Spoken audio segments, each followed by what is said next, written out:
కూటమి ప్రభుత్వం గత 2 రోజులుగా సస్పెన్స్ థ్రిల్లర్ ని తలపించేలా సినిమా చూపించిందని ఏపీ ఎంప్లాయీస్ ఫెడరేషన్ అధ్యక్షుడు వెంకట్రామిరెడ్డి అన్నారు.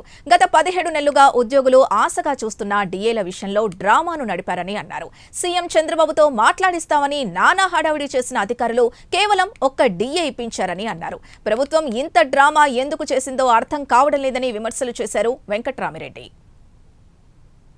అంటే ఉద్యోగులు 16 నెలలుగా ప్రభుత్వం నుంచి ఒక డిఏ రాలేదు, బకాయిలన్నీ పేరుకుపోయినాయి, పిఆర్సీ కమిషన్ ఊసే లేదు, ఐఆర్ ఇవ్వడం లేదు, ఇవన్నీ ఇవ్వాలని చెప్పి ఉద్యోగులందరూ ఎంతో ఆశగా ఎదురు చూస్తుంటే ధర్నాలు చేసి పోరాటాలు చేసి మనం అందరం చూసినాం. పోయిన వారమే ఉపాధ్యాయులు ఎంతమంది వచ్చి విజయవాడలో ధర్నా చేశారు.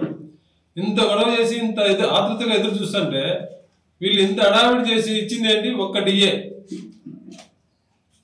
ఒక్క డిఏ ఇవ్వడం కోసం ఇంత డ్రామా, ఇంత అడావిడి చేసింది. ఇప్పుడు ఇన్ని సంవత్సరాల్లో ఎన్నో ప్రభుత్వాలు వచ్చినాయి, అన్ని ప్రభుత్వాలన్నీ సంవత్సరాలు డిఏలు ఇచ్చినాయి. గతంలో ఎప్పుడు డిఏ ఇచ్చినప్పుడు ఇంత అడావిడి, ఇంత అన్యాయం చూడలే. గత ప్రభుత్వం కూడా 5 సంవత్సరాల కాలంలో 11 డిఏలు ఇచ్చింది. ఎప్పుడు ఇంత అడావిడి చేయలే.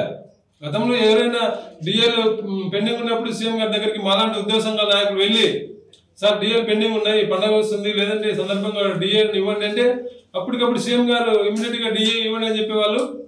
డిఏని క్యాబినెట్ లో పెట్టేవాళ్ళు. ఒకవేళ పండగ ఉండి ఏదైనా క్యాబినెట్ జరగకపోతే ప్రభుత్వం ముందు డిఏ జీవో ఇచ్చేసి తర్వాత నెక్స్ట్ క్యాబినెట్